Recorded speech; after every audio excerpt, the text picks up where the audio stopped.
She was hired to translate a dead queen's blood-inked diary, and discovered her own soul staring back from its pages.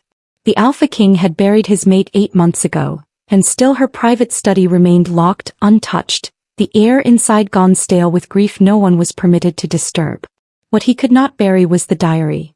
Pages smeared in dried blood, written in a cipher that had broken the minds of 3 royal scholars before him. He needed someone patient enough to sit with madness and not flinch. He found her in the dust of the Ashgrave archive. A nameless woman who could not speak, who signed her answers with quiet, deliberate hands, who carried no past that anyone could name. He hired her because her silence made her safe. A scholar who could never repeat what she read, never gossip the queen's secrets to a grieving court. He did not yet know that the first night she sat at his dead mate's desk, the ink itself would seem to recognize her. He did not yet know that beneath her sleeve, hidden and dormant for reasons even she did not understand, an ancient mark waited to wake. The same mark that had once glowed on his queen's wrist the night he claimed her. He had hired a stranger to read his ghost's last words. He had not understood not yet that he had brought his ghost back into the room. Chapter 1.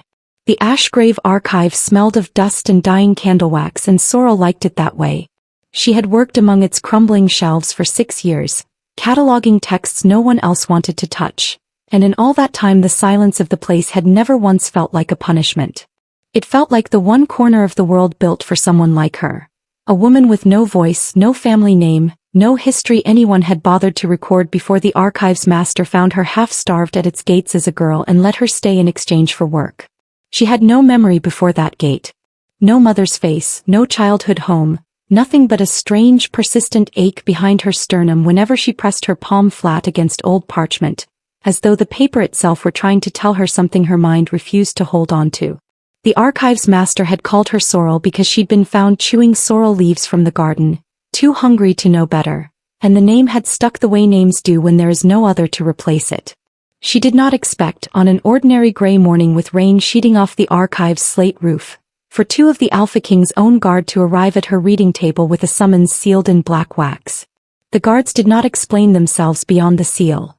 The howling wolf crest of House Ashvale, pressed so deep into the wax it looked less like decoration and more like a wound.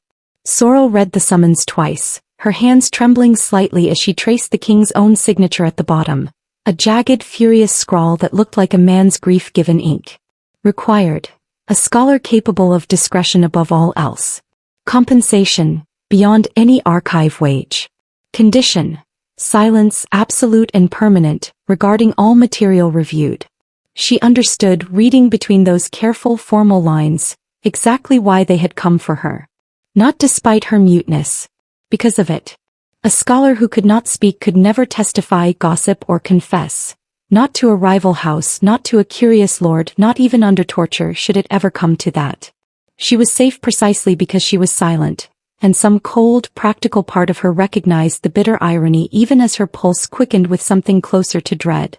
The carriage ride to the Ashvale stronghold took the better part of a day, climbing through fog-wrapped hills until the towers finally emerged from the mist like something carved from grief itself, black stone, ivy-choked, windows shuttered on the eastern wing in a way that told her, long before anyone confirmed it, exactly which rooms had belonged to the queen who died there. She was led not to a study or a library proper, but to a private sanctum deep in the castle's oldest wing, a round chamber lit by a dozen guttering candles, its walls lined floor to ceiling with books that had clearly not been touched in months, everything coated in the particular stillness of a room preserved rather than lived in. At its center sat a desk of dark water-stained wood, and on that desk, bound in cracked leather and tied shut with a cord that looked disturbingly like braided hair, lay the diary. Even from the doorway, Sorrel could smell it. Old blood, iron-dark and unmistakable, soaked so deep into the pages that no amount of time had managed to fade it. "They tell me you cannot speak."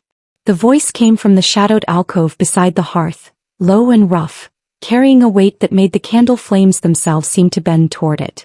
Sorrel turned and found herself looking at a man built like the mountains that ringed his territory, broad-shouldered, dark-haired, his eyes a molten amber that had clearly not slept properly in longer than she wanted to guess. Grief sat on him like armor, ill-fitting and heavy, the kind that had calcified into something colder and more dangerous than sorrow alone.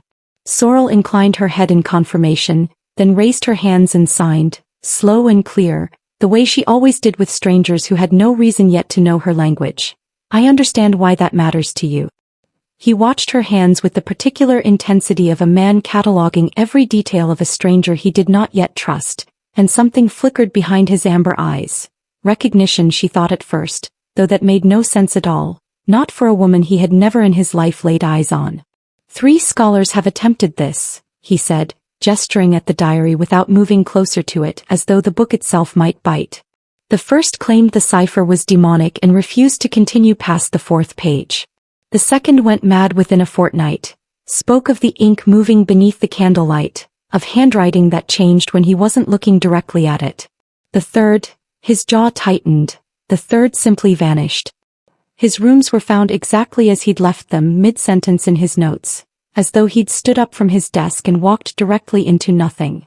Sorrel felt the old, familiar chill of the archive settle over her skin despite the warmth of the hearth. She signed, "And you believe I will succeed where they failed?" "I believe," the king said, and something in his voice cracked just slightly, just enough to show the raw thing underneath the armor, "that my mate is dead 8 months and I have not slept a single night without hearing her voice asking me to finish what she started. I do not care anymore whether the cipher is demonic. I care that her last words are locked in blood and ink, and I am the only one left in this world who might understand what they cost her to write."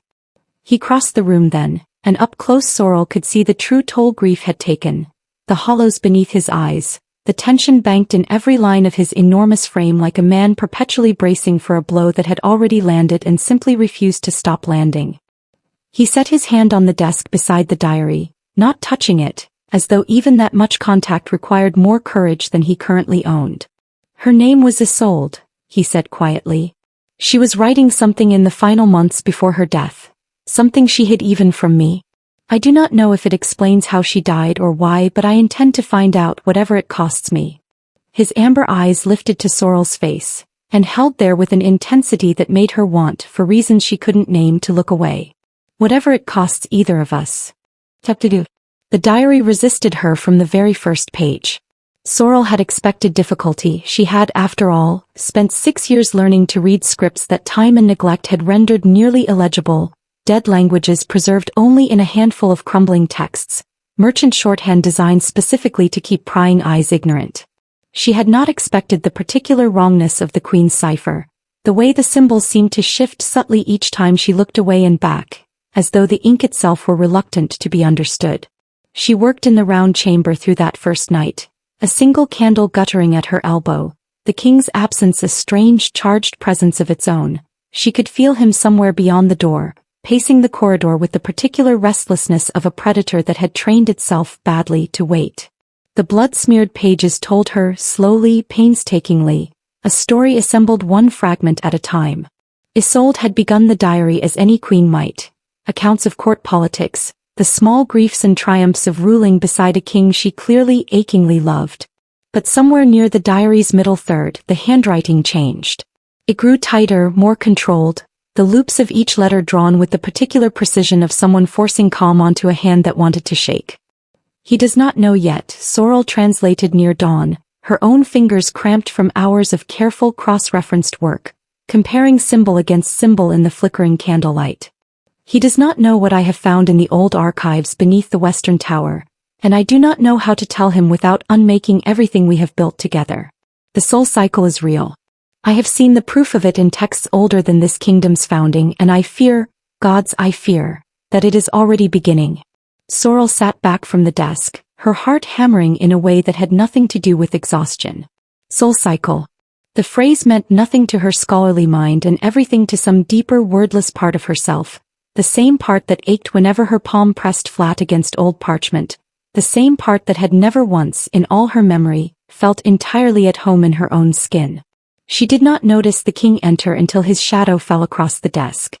He had clearly not slept either, his shirt open at the throat, his dark hair disheveled from hands that had raked through it too many times in a single night, and he stood at a careful distance as though he had learned somewhere in these past 8 months, exactly how much space grief required from those around it. "You've made progress," he said. "Not a question." His amber eyes had found the translated page beside her elbow, though she doubted from the distance, He could read her small, careful handwriting. Sorrel nodded and hesitated before signing the rest. She had learned, over 6 years of careful survival, that some truths were safer withheld until certainty replaced suspicion. But something in his face, the raw, unguarded hunger of a man who had spent 8 months starving for exactly this, made her decide against every instinct of caution to show him what she'd found. She turned the page toward him and pointed to the phrase, then signed slow enough that he might follow. Soul cycle. She mentions it as though it terrified her. As though she found proof of something in old texts beneath a western tower. The king went very still. It was the stillness Sorrel recognized from certain old texts on predator behavior. The stillness that precedes violence, or its opposite. The stillness of a man holding himself together through sheer, brutal will. The Western Archive, he said low. It's been sealed since before my grandfather's reign. Isolde had no reason to go there. No key, no permission, nothing that would have granted her access. He looked up, and something in his gaze had sharpened into a focus that made Sorrel's pulse quicken uncomfortably. Unless she found a way in that no one else knew existed. Sorrel signed. The diary suggests she went alone. That she told no one, not even you. She kept this from me. It was not quite a question, though pain threaded through every syllable of it. 8 months I have grieved a woman I apparently barely knew the last months of her life, and she kept this, whatever this is, locked away in blood and cipher rather than trust me with it. Something in Sorrel ached at the raw wound in his voice, an ache disproportionate, she thought distantly, to a stranger's grief she had no business feeling this deeply. She signed carefully, perhaps she was trying to protect you. The way the previous scholars were driven to madness or vanished entirely, perhaps she understood the danger of this knowledge before either of us did. The king's jaw tightened. He said nothing for a long moment, staring down at the blood-smeared page as though he might, through sheer will, force the ink to yield its secrets faster than any scholar's careful cross-referencing ever could. Continue, he said finally, quiet and rough. Whatever it costs. I need to know what she found. Sorrel bent back to her work, aware, with a prickling, uncomfortable awareness she could not quite name, that his eyes remained on her rather than the page, watching the movement of her hands, the tilt of her head, with an intensity that had nothing anymore to do with scholarly urgency at all. Chapter 3. The days that followed folded into a rhythm Sorrel had not expected. Long hours bent over blood-inked pages by candlelight, the king a near-constant brooding presence at the edge of the room, close enough to feel and far enough to respect the fragile boundary of her concentration. He rarely spoke while she worked. He simply watched, and Sorrel found to her own quiet unease, that she had begun to notice the particular texture of his silence the way she noticed the texture of old parchment, the careful, deliberate stillness of a man teaching himself patience he had never before needed to own. It was on the 5th night that she found the passage that changed everything. The cipher by then had begun to yield more easily to her. Not because the code itself had grown simpler, but because something in her own mind had started anticipating its patterns before her conscious thought caught up, as though some deeper, older part of her already knew the shape of Isolde's hidden language. She told herself this was simply the natural rhythm of translation work, the way any cipher eventually surrendered its logic to a patient enough mind. She did not examine too closely why the anticipation felt less like scholarship and more like memory. The old texts speak of a bond that death cannot sever, she translated, her hand moving faster now, driven by a mounting dread she couldn't quite justify.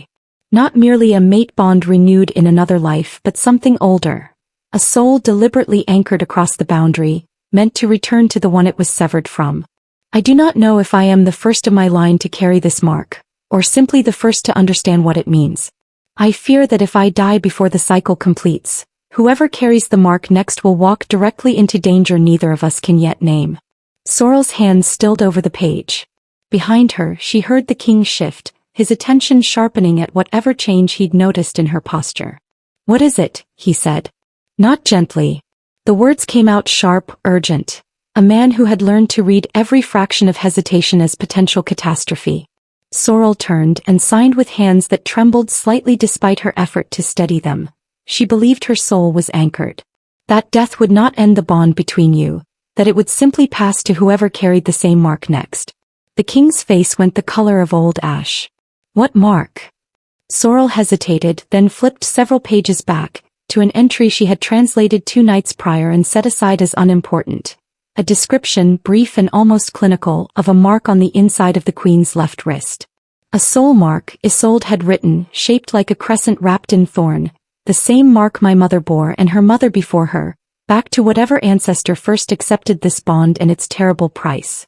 She showed him the passage. Watched his amber eyes scan the words with an intensity that seemed for a moment to stop his breathing entirely. She had that mark, he said very quietly. On her left wrist. I thought it was a birthmark, I never once considered. He broke off, dragging a hand down his face, and when he spoke again his voice had roughened into something raw and disbelieving. She never told me what it meant. 8 years of marriage and she carried this terror alone and never once let me help her carry it. Sorrel signed gently.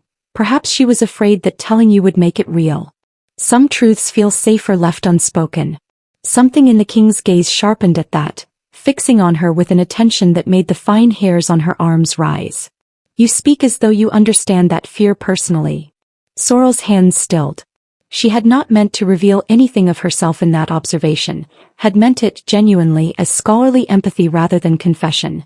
And yet his amber eyes had caught something in it regardless, some thread he seemed determined to pull. She signed, carefully neutral. I have no memories before the age of perhaps 7. Whatever fears I carry from before that, I have no language to name them in.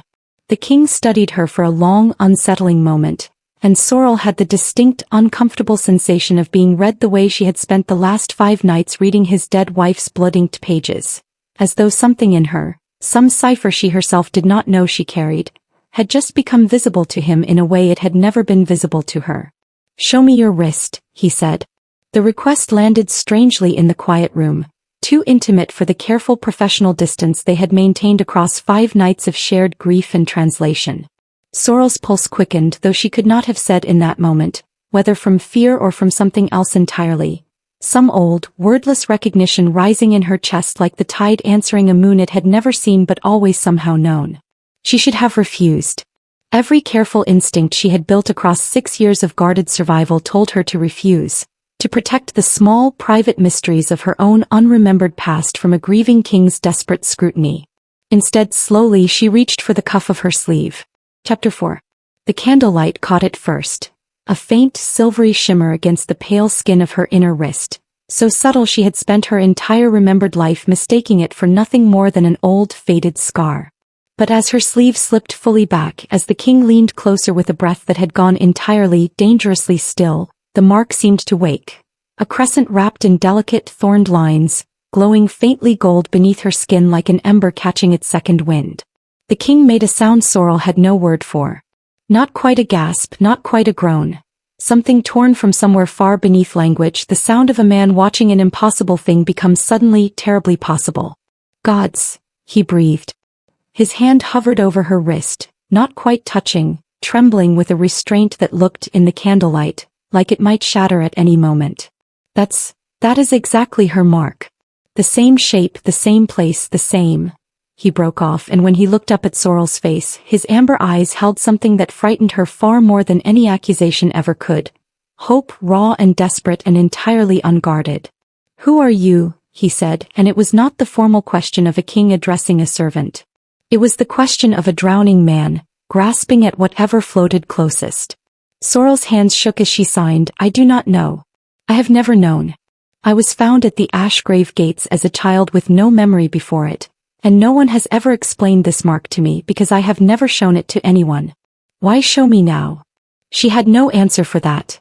None that made sense within the careful, rational framework she had built her entire life around.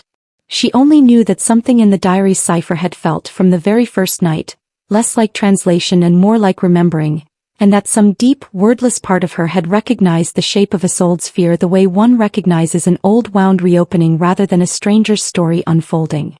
She signed finally, haltingly, because reading her words has felt from the very first page, less like uncovering someone else's secrets and more like reading my own.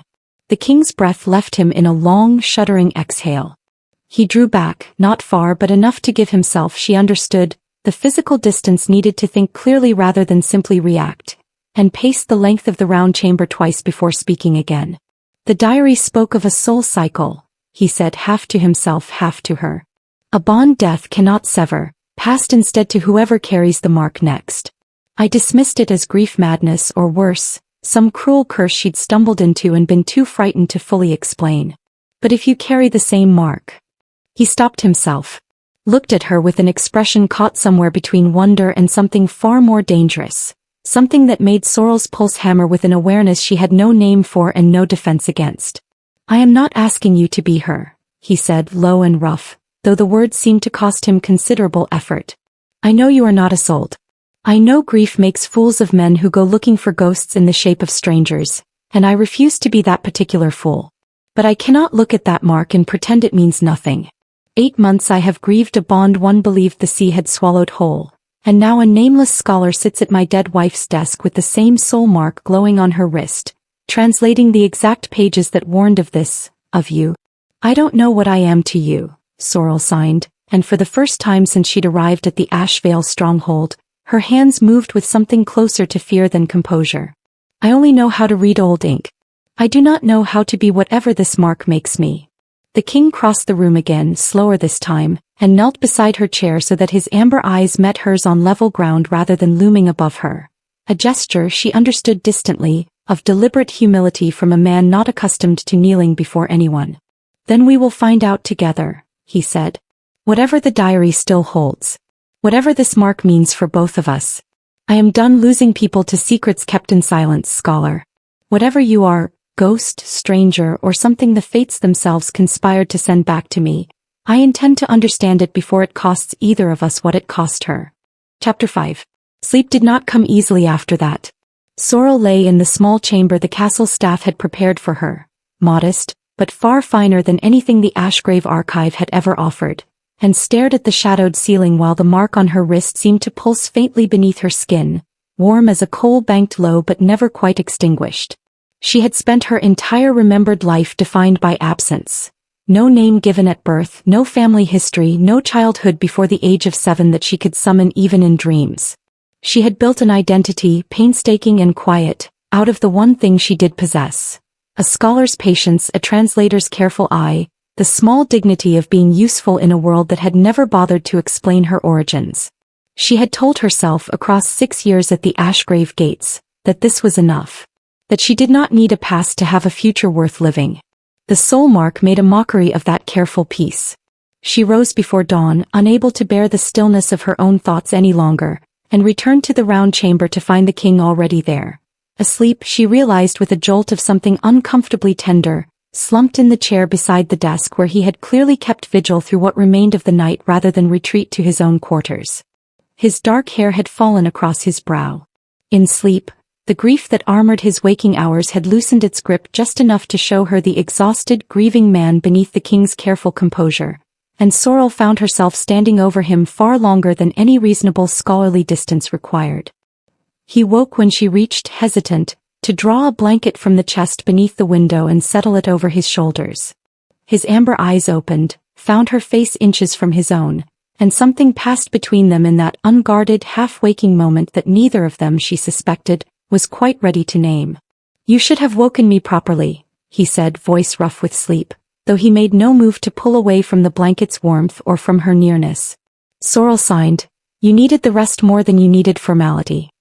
He caught her hand before she could withdraw it, not roughly but with a careful, deliberate gentleness that made her pulse stutter. His thumb traced, lightly, the edge of the crescent mark visible where her sleeve had slipped again in the night's careless dressing. I dreamed of her, he said quietly. Isolde. But when I looked at her face in the dream it kept changing. Sometimes it was hers. Sometimes. He stopped, and the look he gave Sorrel then held a vulnerability she suspected very few in his kingdom had ever been permitted to witness. I do not know what to do with that, scholar. I do not know how to grieve one woman while my body seems determined to recognize another entirely. Sorrel's chest ached with an emotion too complicated to name. Sympathy, yes, but threaded through with something sharper, something that felt disturbingly like the beginning of her own answering hunger. She drew her hand back gently, not in rejection but in caution, and signed, perhaps we should finish the diary before either of us decides what any of this means. She was trying to warn someone. I think we owe her the truth before we build anything else on top of it. The king straightened in his chair, some of the king reasserting itself over the grieving man, though his gaze lingered on her a moment longer before he nodded. Agreed. Whatever comes after, we owe her that much first. Sorrel returned to the desk, drawing the diary close, and turned to the section she had left unfinished the night before. Pages near the diary's end, the ink there darker, more hurried, as though Isolde had known by that point exactly how little time remained to her. If you are reading this, the next passage began, and Sorrel's hand went cold as she translated it, word by careful word, and you carry my mark, then I am already gone, and the cycle has already begun to turn toward you. I do not know your name. I do not know what year finds you, or what danger has already begun circling you without your knowledge. I only know this. The mark is not merely inheritance. It is a summons. Something ancient chose our bloodline to anchor a bond that was never meant to end in death. And whatever found me in the Western Archive beneath this castle is not finished with our family yet. Trust no one who claims to help you understand the mark's full price. Not even him. Especially not him, if grief has made him desperate enough to stop asking whether love and possession have quietly become the same terrible thing in his hands. Sorrel's hands stilled over the final line, her pulse hammering, and when she looked up she found the king's amber eyes fixed on her face with an intensity that suddenly, chillingly, she was no longer certain how to read. If this kind of slow-burn, secrets-in-the-ink mystery is exactly your thing, make sure you're subscribed to Kazia's Romance Library. We post a brand new story just like this one every single day, and you will not want to miss what Sorrel finds in that Western archive. Chapter 6. The warning sat between them for a long moment, glowing colder than any candle flame. Sorrel watched the king's face for the flicker of doubt she half expected, a proud man's flash of anger at being warned against by a dead woman's hand, but instead his jaw only tightened, and something like grim resolve settled over his features. She was right to warn against desperation, he said quietly after a long silence. I have felt it in myself these past 5 nights, scholar. Watching you at her desk. Some nights I have caught myself wanting you to be her so badly that I forget to see you at all. His amber eyes lifted to hers, steady despite the confession. I will not make that mistake. Whatever this mark means, whatever the cycle intends for us, I owe you the truth of your own face, not the ghost of hers laid over it. Sorrel signed carefully, then help me understand what she meant by him. She warned against trusting someone specific. Not simply grief in general. The king's brow furrowed. He rose, pacing the chamber's worn stone floor, and for a long moment said nothing, turning some private calculation over in his mind. There is only one man who had access to the Western Archive besides the royal family, he said finally. Ambrose Fenmark. My chief archivist before Isolde's death. The man who first catalogued the sealed collections 2 generations ago, under my grandfather's reign. He would have known which key opened which door. He would have known better than anyone alive what lay beneath that tower. Sorrel felt a cold prickle move down her spine. She turned back several pages, cross-referencing a passage she had translated but not yet flagged as significant. A brief, tense mention buried in the diary's middle section, of the archivist who first showed me the sealed collection, though I do not know why he waited until my 7th year on the throne to reveal it existed at all. She showed the king the line. Watched his expression darken. He showed her the archive, the king said slowly. Deliberately. Which means he knew what waited there before she ever set foot inside it. He raked a hand through his hair, some old fury surfacing beneath the grief. Fenmark retired the season after Isolde's death. Convenient timing in hindsight, for a man supposedly too frail to continue his duties. Sorrel signed, urgent now. If he knew about the soul cycle before she did, if he showed her the archive on purpose, then her death may not have been the accident the court believed. The king's eyes went to molten amber, the wolf beneath his skin surfacing visibly in the sudden, controlled stillness of his frame. Then we finish the diary tonight, he said. Whatever remains. I want every word Isolde left before I confront a man who may have orchestrated my mate's death and waited 8 months for me to grieve quietly enough not to notice. They worked through the night without pause, Sorrel's hand cramping around the quill as she pieced together the diary's final hurried entries. Isolde's handwriting growing more erratic with each page, ink blotted here and there where her hand had clearly trembled too hard to hold steady. The final complete entry, dated only 3 days before her death, read, I confronted him today. Fenmark. He did not deny it. He simply smiled, the way old men smile at children who have finally understood a lesson they were always meant to learn eventually. He told me the mark was never a gift. It was a leash placed on my bloodline centuries ago by something that wanted a permanent foothold in the mortal world. A soul it could keep pulling back through death after death until it finally achieved whatever purpose it was anchored here to serve. He told me my death would not end anything. It would only begin the cycle's next turn. I do not know if I can stop what is coming. I only know I must warn whoever wears this mark next before Fenmark reaches them first.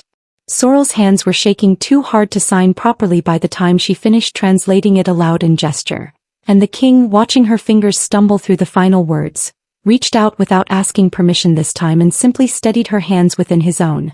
An act of comfort rather than possession, careful and deliberate, though the heat of his palms against hers sent a current up her arms that neither grief nor fear could fully explain. "We end this," he said low and rough. "Whatever Fenmark wanted from Isolde, whatever he intends for you, I will not let this cycle claim another soul under my roof." Chapter 7. Ambrose Fenmark had retired to a modest cottage on the kingdom's eastern border, close enough to the sea that Sorrel could smell salt on the wind the moment the king's carriage crested the final hill. It should have felt like an ordinary journey, 3 days of hard travel, the king's personal guard flanking them at a discreet distance, Sorrel clutching the translated diary pages against her chest like the only armor she owned. Instead, every mile closer to the cottage had deepened the wrongness she felt beneath her skin, the soul mark on her wrist warming steadily until, by the time they arrived, it burned faintly enough that she had taken to keeping her sleeve pulled low even in the privacy of the carriage. The old archivist answered his own door, and Sorrel's first impression of him was disappointment. He looked so ordinary, stooped and gray-bearded, his eyes mild behind thick spectacles, nothing at all like the architect of a centuries-old conspiracy she had half expected. It was only when his gaze landed on her, and something behind those mild eyes sharpened with sudden, unmistakable recognition, that the wrongness in her sharpened into genuine alarm. "So," Fenmark said softly, stepping back to admit them without being asked, as though he had been expecting this visit for months rather than caught unaware. "The mark found its way back to your side after all, Your Majesty. I confess I had begun to wonder if the cycle might skip a generation entirely, given how quietly this one has kept herself hidden." The king's hand found Sorrel's shoulder, steadying and protective in the same motion. "You knew," he said, voice dangerously flat. "You knew what waited in that archive before Isolde ever found it." "I knew what my predecessors recorded centuries ago when the bond was first anchored," Fenmark said, settling into a worn chair by his hearth with the unhurried calm of a man who had made peace long ago with whatever reckoning eventually arrived. "The mark is old, Your Majesty, older than your house, older than this kingdom's borders. It was placed by something that lived here before wolves ever claimed these hills, a being that required a permanent tether into mortal flesh to maintain its influence over the land itself. Your bloodline agreed to carry it generations back, in exchange for protection this kingdom has enjoyed ever since without ever understanding the price." Sorrel's hands moved, sharp and demanding. "Why show Isolde? Why not simply let the mark pass in silence as it apparently has for generations?" Fenmark's mild eyes settled on her hands with unnerving comprehension, as though he had spent years anticipating a conversation exactly like this one. "Because the anchor is weakening," he said. "Each generation the mark passes to grows more distant from the original bond, more resistant to the pull that once made the arrangement effortless. Isolde was the first in 3 generations strong enough to survive the archive's proof without her mind breaking entirely, and even she could not survive what came after." "What came after?" the king said, low and dangerous. "The being does not release its anchors gracefully," Fenmark said. "When Isolde understood the truth and began, I believe, to seek some way to sever the bond entirely rather than simply pass it along quietly as her ancestors had, it killed her. Not by any hand you could have caught, Your Majesty. By the same old magic that placed the mark in the first place, reasserting its claim the moment she threatened to break the cycle rather than continue it." Sorrel felt the room tilt slightly beneath her. She signed, trembling, "And now it wants me." "Now it wants you," Fenmark agreed, not unkindly, though there was no comfort in his tone either. "And I fear, scholar, that unlike Isolde, you have already survived the diary's proof without breaking. Which means the being currently anchored to your soul is far stronger than it has been in generations, and far less patient about waiting for you to simply accept your role quietly. Chapter 8. The attack came that same night, in the small guest chamber Fenmark had reluctantly offered them for the journey's respite, and Sorrel woke to a cold that had nothing to do with the sea wind rattling the shutters, a wrongness pressing down on her chest like a physical weight that stole the breath from her lungs before she could even attempt to scream. The mark on her wrist blazed gold, blinding in the darkness, and from its light something began to take shape at the foot of her bed. Not quite solid, not quite shadow, a presence that filled the room with the ancient, indifferent cold of something that had watched empires rise and fall from beneath the earth and cared for none of them. Little vessel, the presence seemed to say, though Sorrel heard it less with her ears than with the marrow of her own bones. You have survived where the last one failed. Good. The bond strengthens with your survival. Complete the acceptance and the pull will end its ache. She could not speak to refuse it, could not scream, could not call for help, and in that terrible silent moment she understood with a fresh, drowning horror exactly why the being had chosen a bloodline capable of producing voiceless carriers, generation after generation, women too silenced by circumstance to ever properly resist. The door burst inward before the presence could press further. The king filled the frame, his wolf fully surfacing beneath his skin in a way Sorrel had not yet witnessed. Not the controlled shift of a disciplined alpha but something rawer, driven by pure animal fury at the sight of the shadow looming over the woman he had, whether he'd fully admitted it yet or not, already begun to love. He did not shift fully. He simply roared, a sound that seemed to shake the very foundations of Fenmark's modest cottage, and the shadow at the foot of Sorrel's bed recoiled, flinching from the sheer force of an alpha's fury the way old things sometimes flinch from young, stubborn will. The king cannot save her from this, the presence hissed, retreating but not vanishing, pooling instead into the room's darkest corner like ink refusing to fully dissolve into water. This bond predates his house. His fury is a mortal thing. I have outlasted mortal fury 1,000 times before. Then you have never faced mine, the king snarled and crossed the room in 2 strides to place himself bodily between Sorrel and the shadow, his massive frame a wall of protective fury that made something in Sorrel's chest crack open with an emotion too large and too sudden to properly name. Fenmark arrived in the doorway moments later, breathless, his mild composure entirely shattered. It's testing her, he said urgently. It won't fully manifest here. Not yet, not while she still resists it consciously. But it will keep pressing, Your Majesty, every night, until either she accepts the bond fully or what? The king demanded.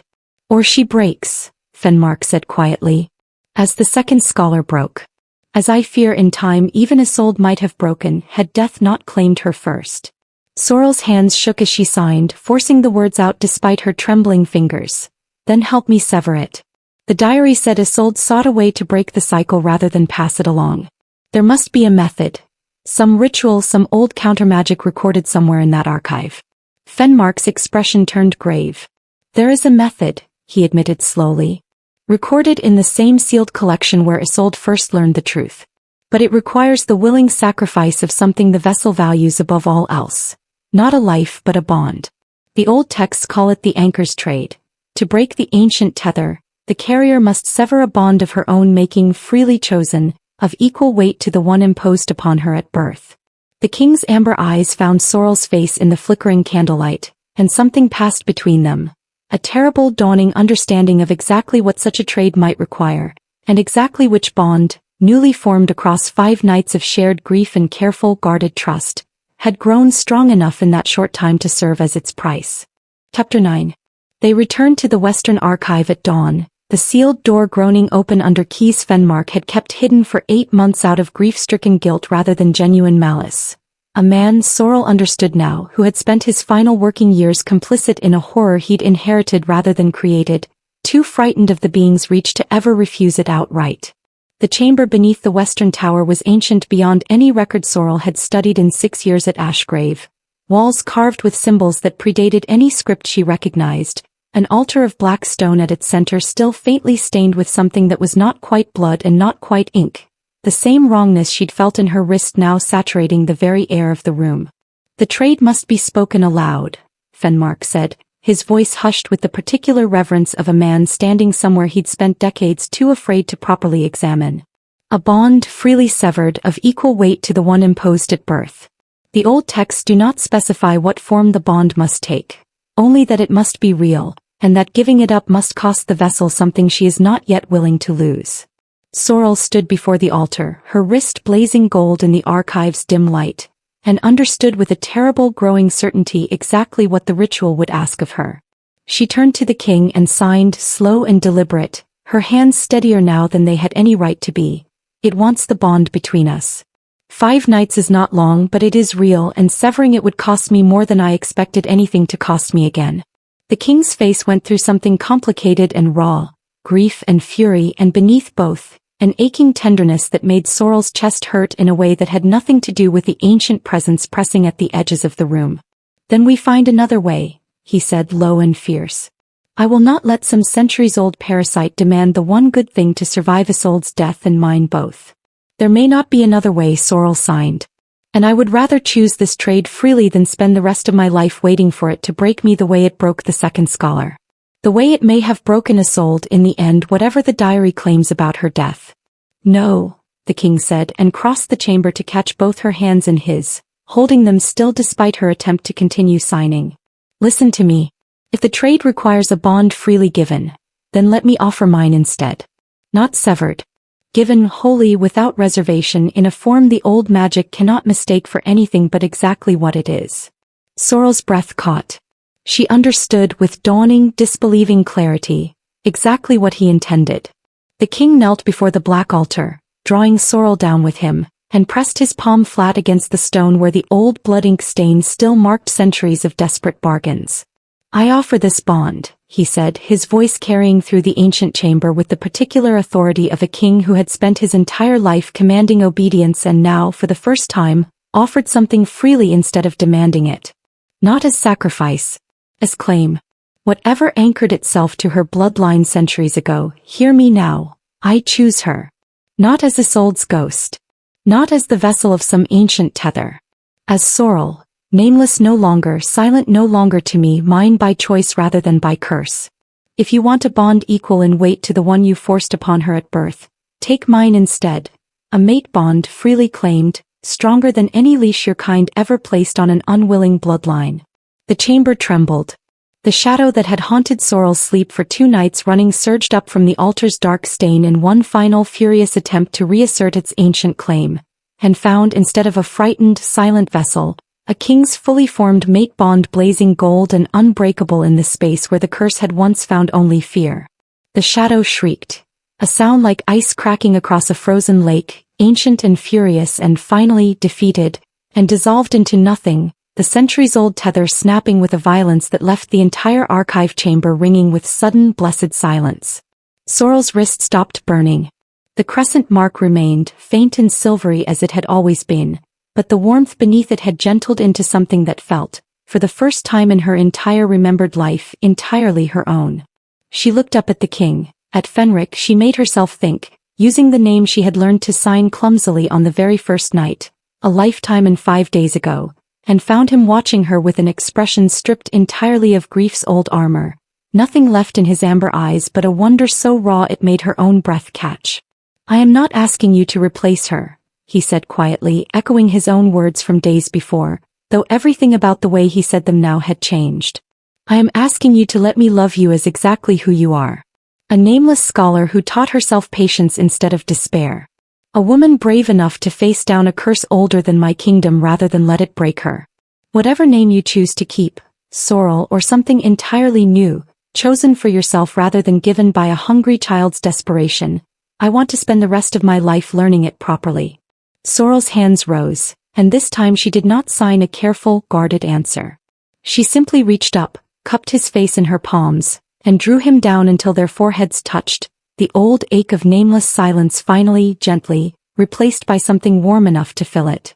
They emerged from the Western Archive at midday, into sunlight that Fenmark, watching from the doorway with the particular relief of a man finally freed from decades of guilty complicity, would later say had not shone that clear over the Ashvale Towers in all the 8 months since the Queen's death.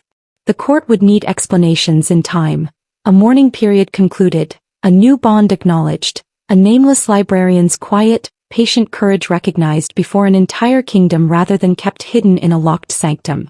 But that evening, standing together on the same balcony where Isolde had once written her final warnings by candlelight, Sorrel found she needed no words at all, spoken or signed, to understand exactly what the king's hand closing gently around hers was trying to say. The diary had been decoded at last, not merely its cipher, but the truth it had been trying desperately to protect. And in its place, something new had been written instead.